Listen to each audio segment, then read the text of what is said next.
At 9:47 a.m. on March 18, 1945, Private First Class Danny Reeves crouched in a foxhole 200 yards from German lines near the Ruhr River, watching 3 enemy snipers pin down his entire company. 47 men trapped, no artillery support, no air cover, just open ground, and 3 Mauser rifles that had already killed 6 Americans that morning. In the next 8 minutes, Reeves would use a technique so dangerous and unorthodox that his commanding officer would threaten him with court-martial right before requesting he teach it to every combat engineer in Third Army. The coal mines of Scranton, Pennsylvania, don't teach you much about military doctrine, but they teach you about pressure, about thinking fast when the ceiling's coming down, about doing what works instead of what the manual says.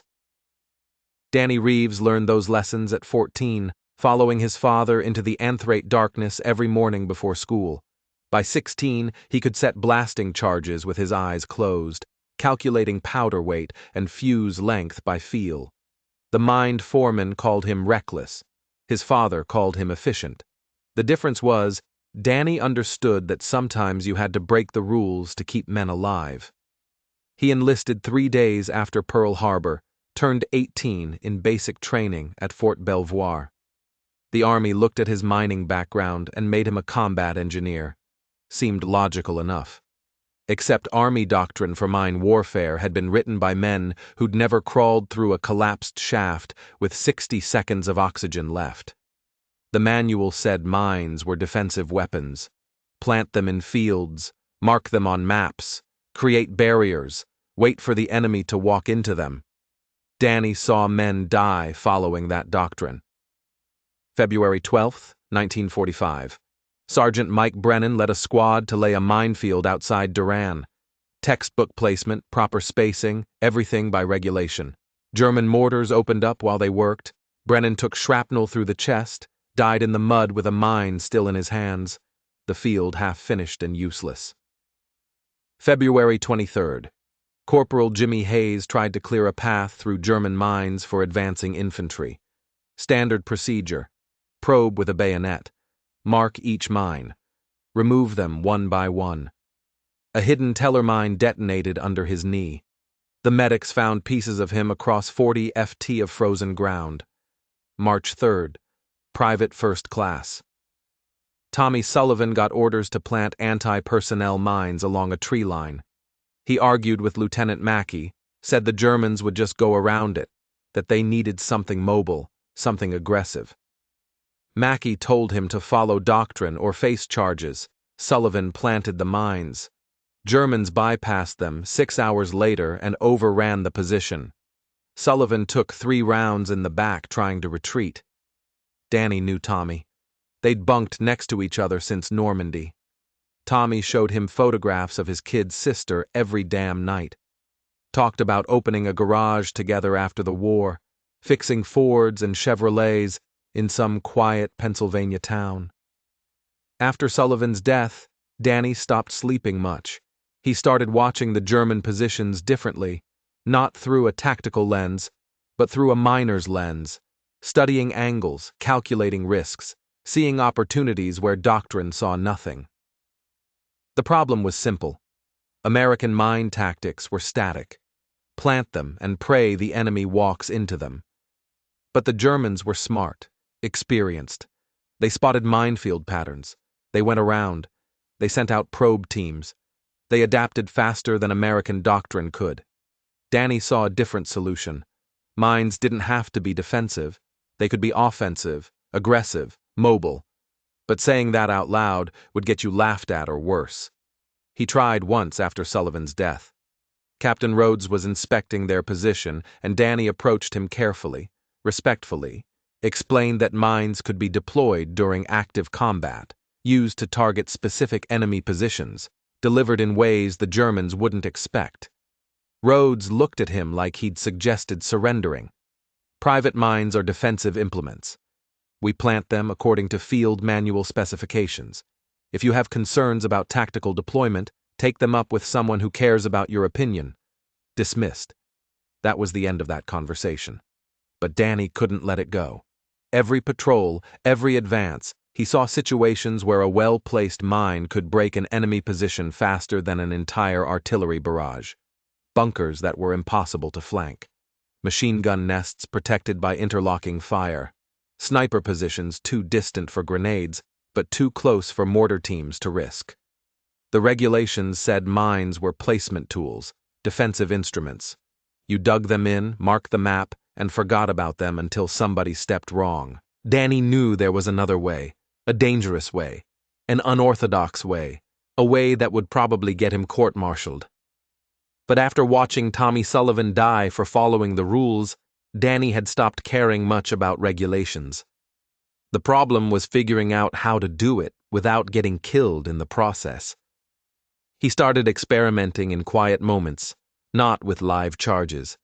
He wasn't suicidal, but with weights and distances, testing theories in his head, working through the physics. How much weight could you throw accurately? What kind of spin would keep it stable? How would you time the fuse?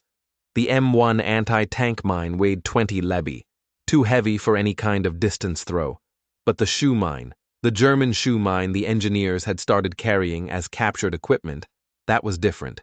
Just 4 lb, small, compact, powerful enough to blow a leg off or collapse a bunker entrance.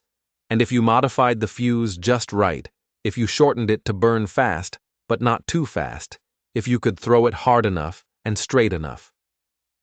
Danny thought about it constantly, worked through the angles while digging foxholes, calculated trajectories while cleaning his rifle, imagined the spin while lying awake in dark barracks. He knew it could work. He also knew it was absolutely forbidden. March the 17th, 1945. Night fell cold over the Ruhr pocket. The company had pushed to within 300 YD of the river, but German resistance was stiffening. Sniper fire had been picking off anyone who moved during daylight. Artillery was conserving shells for the main assault. They were stuck. Danny sat in a shallow fighting position, cleaning his M1 carbine, listening to Lieutenant Mackey brief squad leaders 20 FT away. 3 confirmed sniper positions, Mackey said quietly. 2 in the farmhouse at 200 YD, 1 in the church bell tower. They've got clear sight lines across our entire front. We advance tomorrow at dawn regardless. Division's orders. One of the sergeants spoke up. That's a goddamn death sentence, sir. We'll lose half the company crossing that open ground. I'm aware of that, Sergeant. But unless you can drop artillery on those positions without bringing down the entire German line on top of us, we don't have options. Danny listened. Thought about Tommy Sullivan. Thought about the shoe mines and the supply depot. Thought about angles and fuses and rotation. He stood up. Sir, I might have an option. Mackey turned, irritated. Reeves, unless you've developed the ability to fly, sit back down. I can take out those positions, the snipers, tonight. The silence that followed was cold. Explain yourself, Private, Danny explained. Not all of it. Not the part about modifying fuses or the physics he'd been calculating for weeks. Just enough to make Mackey understand the basic concept. Use captured German mines. Modified deployment. Close approach under darkness. Eliminate the positions before dawn. Mackey stared at him for 10 long seconds. That's the single most reckless thing I've ever heard. Yes, sir. You'll be killed in the attempt. Maybe, sir. And if you somehow survive, I'll have you court-martialed for destroying military property and violating engagement protocols. Understood, sir. Another silence. Then Mackey did something Danny didn't expect. He smiled just slightly. You have until 0400 hours, Reeves. If those positions aren't neutralized by dawn, you better hope the Germans kill you before I do. At 11:15 p.m., Danny moved through the supply depot alone. The captured German equipment sat in wooden crates near the back, poorly organized and mostly forgotten. He found what he needed quickly. 4 shoe mines, intact and functional. He checked the fuses carefully, examining the powder trains, measuring the burn rates by texture and smell. Standard fuse. 8 seconds from ignition to detonation. Too long for what he had planned. The mine would hit the ground before it exploded, might roll away, might bury itself in mud and waste the charge. He needed 3 seconds, maybe 4. Just enough time to throw hard, watch it arc, let it detonate on impact, or just before Danny pulled out his wire cutters. The regulations were explicit. Never tamper with explosives, never modify fuses, never adjust detonation mechanisms outside of authorized engineering facilities with proper supervision. He thought about Tommy Sullivan again, about the photographs of his kid's sister, about dying because you followed the rules. Danny cut the fuse. The work was delicate. One wrong move and the mine would detonate in his hands, but his fingers remembered coal mine demolition charges, remembered setting blasting caps in darkness with water rising around his boots. He shortened the fuse precisely, measuring by feel, crimping the igniter tight. 3 seconds. He tested the weight. The balance felt right. He modified all 4 mines the same way. Took 20 minutes. His hands were steady the entire time, covered in powder residue and grease. When he finished, he wrapped each mine carefully in cloth, placed them in his pack, and walked back to his position. Nobody saw him. Nobody asked questions. At 2:30 a.m., Danny crawled forward alone. The German positions were quiet. Occasional movement in the farmhouse windows. Nothing from the church tower. They weren't expecting an attack during darkness. Why would they? Americans didn't operate like that. The ground was soft from recent rain. Every movement made noise, cloth against grass, equipment shifting, his breathing loud in his own ears.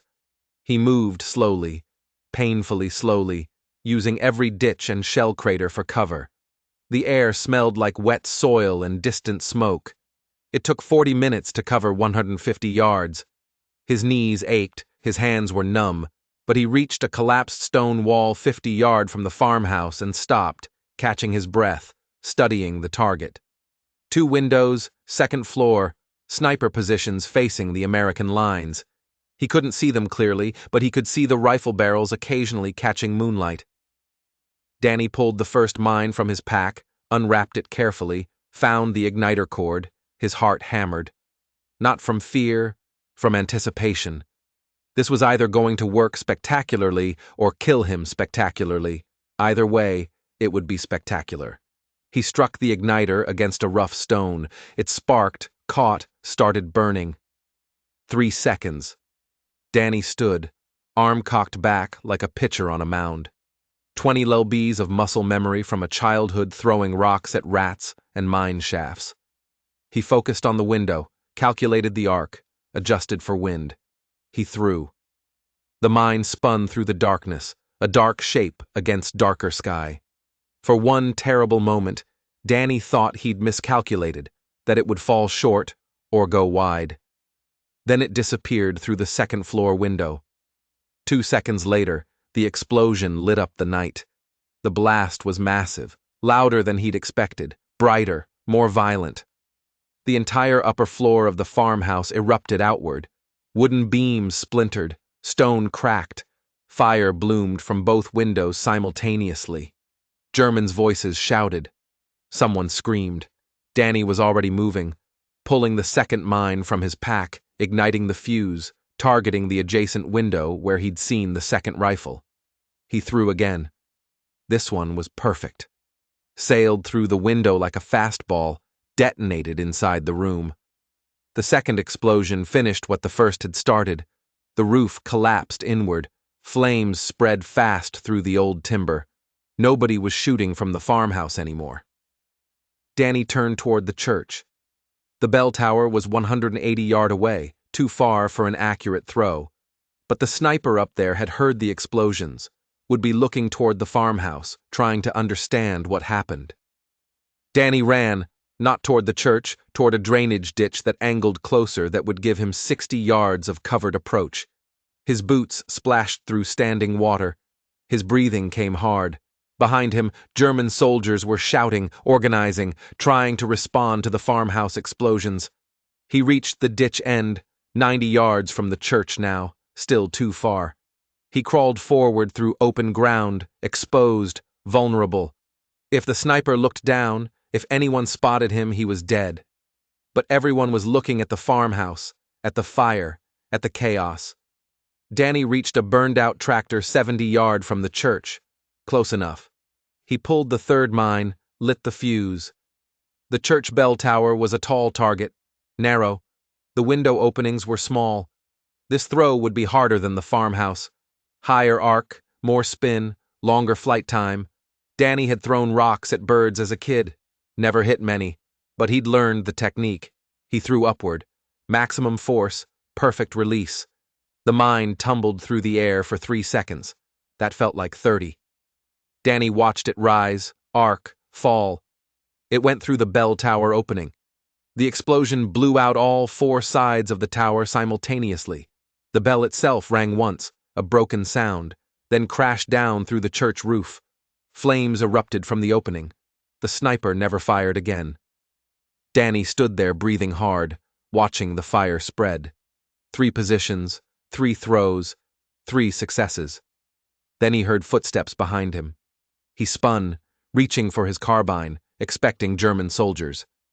It was Lieutenant Mackey and Captain Rhodes and 4 other soldiers from the company, all of them staring at the burning buildings with expressions somewhere between shock and awe. Mackey spoke first. "Reeves, what in the actual hell did you just do?" Danny looked at the fires at the destroyed positions at the dawn starting to break over the Ruhr. "My job, sir. Remove the obstacles." Rhodes stepped forward. His face was unreadable. For a long moment he said nothing. Then, "Sergeant Williams, make a note. Private Reeves is to report to battalion headquarters at 0700. We need to discuss his methodology." Danny's stomach dropped. Here it came, the court-martial, the charges, the punishment for breaking every rule. But Mackey was grinning. Actually grinning. "Begging the captain's pardon, sir, but I think what Private Reeves needs is a medal and a teaching assignment." Rhodes looked at Mackey, then at the fires, then at Danny. "We'll discuss that at headquarters." Dismissed. At 9:47 a.m., exactly as planned, the company advanced across the open ground toward the Ruhr River. Not a single shot was fired from the German positions. The snipers were dead. The positions were ash. 47 men crossed safely. 0 casualties. Danny walked with them, his mind already racing ahead to the meeting at headquarters, to whatever consequences were waiting. He thought about Tommy Sullivan, about the garage they'd never opened together, about photographs of a kid sister Danny would never meet. He'd broken the rules, violated doctrine, risked court-martial, and he'd kept 47 men alive. That felt like a fair trade. At 7 WOW a.m., Danny stood outside the battalion headquarters tent waiting. His uniform was still muddy from the night patrol. His hands still smelled like explosive residue. He'd cleaned up as best he could, but there was only so much you could do with cold water and a rag. Inside the tent, he could hear voices. Rhodes, Mackey, someone else he didn't recognize. The conversation was muffled, but the tone was heated. Finally, a sergeant emerged and gestured him inside. The tent was cramped, lit by a single kerosene lamp. Despite the morning light, Captain Rhodes sat behind a folding table covered in maps and reports. Lieutenant Mackey stood to one side, and beside him was a major Danny had never seen before, older with combat infantry badges and a Purple Heart ribbon. "Private Reeves," Rhodes said formally. "This is Major Ricks, 3rd Army Combat Engineering Division." Danny saluted. Ricks returned it casually. "At ease, son. I've been hearing some interesting things about your activities last night." Ricks picked up a piece of paper from the table. "Lieutenant Mackey's report is quite detailed.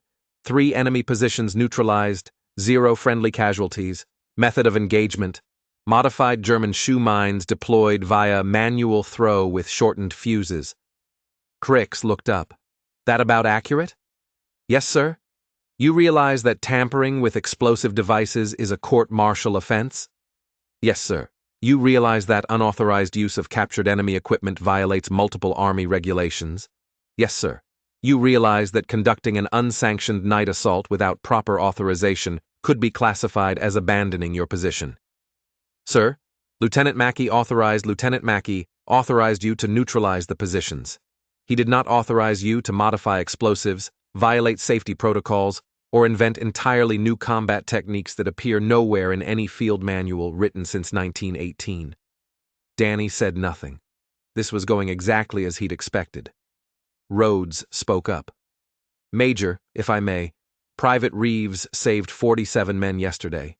His methods were unorthodox, but the results speak for themselves. Captain, I'm not disputing the results. I'm questioning whether we want to encourage this kind of reckless innovation. What happens when some other private decides to modify explosives and blows himself up? What happens when someone tries this technique without Reeves's apparent skill and kills friendly forces? Mackey cleared his throat.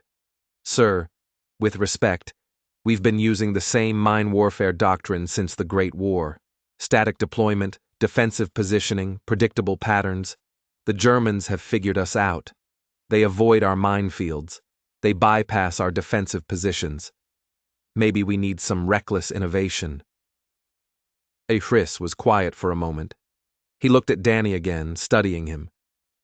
Where'd you learn to throw like that, son? Scranton coal mines, sir. Used to throw rocks at rats, and I played some baseball in high school. And the explosive modification. Where'd you learn that? Same place, sir. Setting demolition charges in mine hafts. You learn to calculate fuse times pretty carefully when the ceiling's about to come down on your head. Rix nodded slowly. Then he did something unexpected. He smiled. Gentlemen, I'm going to make a decision that will probably get me reprimanded by division command. He looked at Rhodes. Captain, you're not going to court-martial Private Reeves.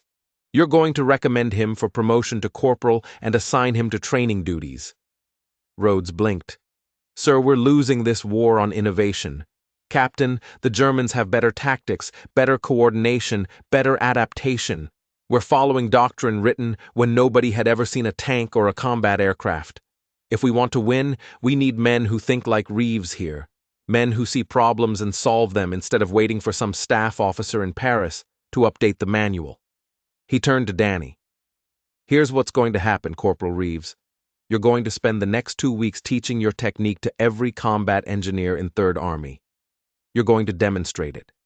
You're going to train them on fuse modification, throwing technique, target selection, and you're going to document everything so we can write it into official doctrine. Danny felt like the ground had shifted beneath him. Sir, I'm not a teacher.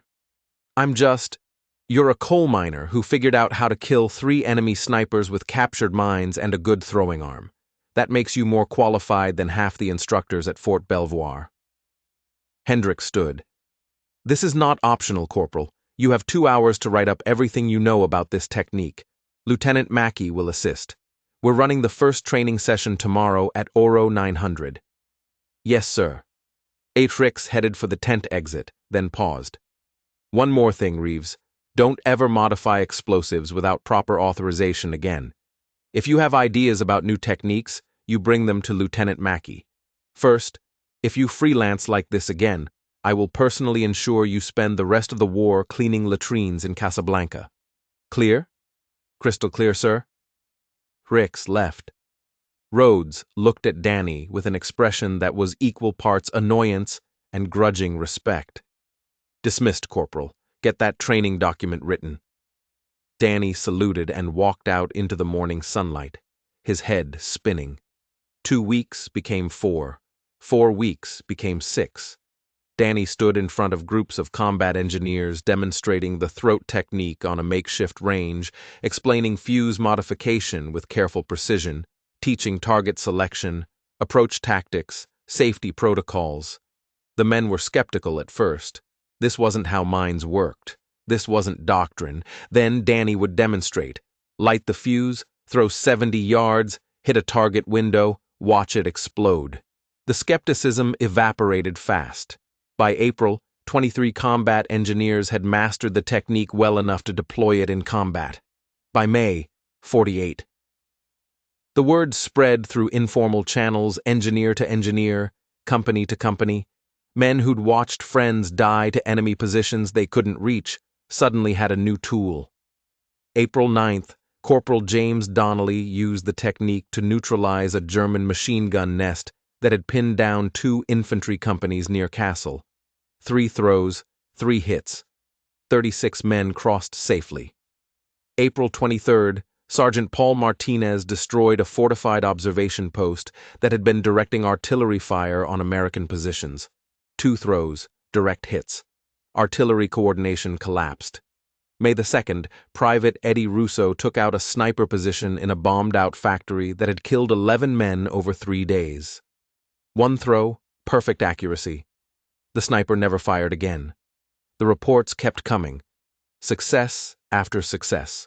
Lives saved, positions neutralized, and the Germans noticed. May 7th, intelligence intercepted a German radio transmission from a Wehrmacht unit near Leipzig. The translation was rough but clear. Americans deploying explosives with unusual delivery method. Appears to be hand-thrown mines with impact detonation. Advise caution when occupying elevated defensive positions. May 14th, a captured German lieutenant was interrogated about tactical changes. He mentioned that his unit had been ordered to avoid stationary positions with window access after multiple instances of American mine infiltration attacks. The technique was working, not just tactically, but psychologically. The Germans were adapting their doctrine because of something Danny Reeves had invented in a foxhole with a handful of captured mines and a childhood spent throwing rocks, but official recognition was slower to come. The engineering division wrote reports, tactical analysis documents, training manuals. They called it mobile mine deployment technique in the paperwork, dry, bureaucratic language that stripped away the desperation and innovation that had created it.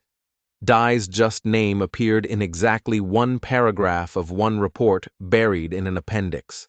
Initial development of technique attributed to Corporal Daniel Reeves, 23rd Combat Engineer Battalion, March 1945. No medal, no combination, just a footnote. Danny didn't care. He'd stopped caring about recognition somewhere around the time Tommy Sullivan died, following the rules. May 8, 1945. Germany surrendered. The war in Europe was over.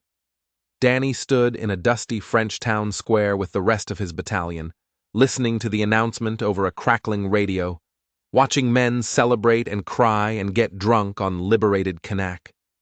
He thought about Tommy Sullivan, about the garage they'd never open, about all the men who'd lived because Danny had decided to break the rules one night near the Ruhr River. The celebration felt hollow somehow. Victory was good, peace was good, but it didn't bring anyone back. In June, the demobilization started. Points system, length of service, time in combat. Danny had enough points to go home by July. Before he left, Major Hriss found him one last time, heading back to Pennsylvania.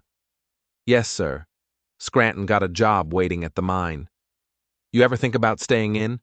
Army could use more men like you, men who think different. Danny shook his head. I've done my part, sir. Time to go home. Hriss handed him an envelope. Your discharge papers and something else. Inside was a single-page letter on 3rd Army letterhead. Official combination for innovative tactical development. Doesn't come with a medal, but it's in your service record. Might help if you ever need to prove you were more than just a coal miner with a good throwing arm. Danny read it once, folded it carefully, put it in his pack. Thank you, sir. Thank you, Corporal. You saved a lot of lives. That matters more than any medal. They shook hands. Danny walked away, heading toward the transport trucks that would take him to the coast, then home. He never saw Major Hriss again. Danny Reeves returned to Scranton in August 1945. The mine gave him his old job back, blasting foreman, same as before the war. The pay was decent. The work was familiar. The darkness underground felt safe after years of open combat. He didn't talk about the war much. When people asked, he'd say he was a combat engineer, did some demolition work, came home in one piece. That was enough. He never mentioned the mines, never mentioned the farmhouse, never mentioned the 47 men who'd crossed safely because of 3 modified fuses and a good throwing arm. One person knew the whole story. Lieutenant Mackey, who'd become a friend during those training weeks. They exchanged letters for a few years.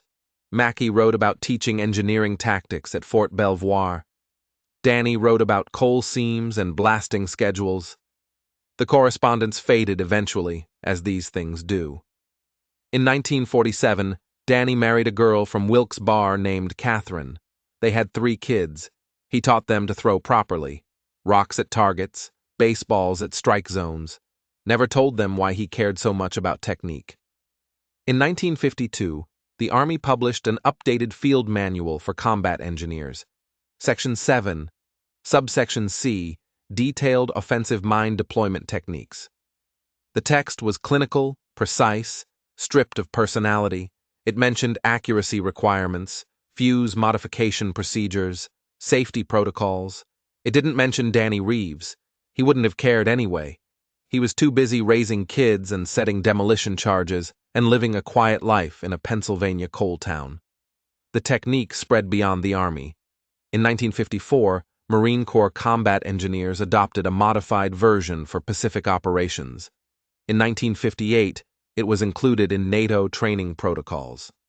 By 1960, it was standard doctrine for combat engineers in 17 countries. Nobody remembered where it came from. Nobody cared about the coal miner who'd invented it in a foxhole while his friends were dying. That's how innovation actually happens in war. Not through committees, not through generals, through corporals who get angry enough to break the rules, through miners who bring civilian skills to military problems, through men who decide that saving lives matters more than following doctrine. Danny Reeves died in 1994 at 71 of lung cancer, from 49 years breathing coal dust. His obituary in the Scranton Times mentioned his service in World War II, his work in the mines, his 3 children, and 7 grandchildren. It didn't mention that he'd invented a combat technique that saved hundreds of lives. It didn't mention the farmhouse, or the church tower, or the 47 men who crossed the Ruhr safely. It mentioned that he was a good father, a skilled blaster, and a man who kept his promises. That was enough. In 2003, a military historian at West Point was researching World War II combat engineering innovations. He found a report buried in the archives, Third Army, 1945. Tactical Analysis of Mine Warfare Developments. In an appendix, one paragraph mentioned Corporal Daniel Reeves. The historian tracked down the full story through old after-action, reports, training documents, interviews with surviving veterans. He published it in a small military history journal under the title Innovative Tactics in ETO Combat Engineering. 43 people read it. One of them was Danny Reeves's grandson, who'd never known his grandfather had done anything unusual during the war. The old man had just been grandpa, quiet, kind, good at fixing things, gone too soon. The grandson drove to Scranton, visited the cemetery, stood at the simple granite headstone that said, Daniel Reeves, 1923-1994, beloved father and husband. He thought about 47 men crossing a river safely, about 3 perfect throws in the darkness, about rules broken to save lives. He didn't add anything to the headstone. It was fine as it was. Some men change wars quietly. Some innovations spread without fanfare. Some heroes die without recognition. That doesn't make them less important. It just makes them honest. If you found this story compelling, please like this video. Subscribe to stay connected with these untold histories. Leave a comment telling us where you're watching from.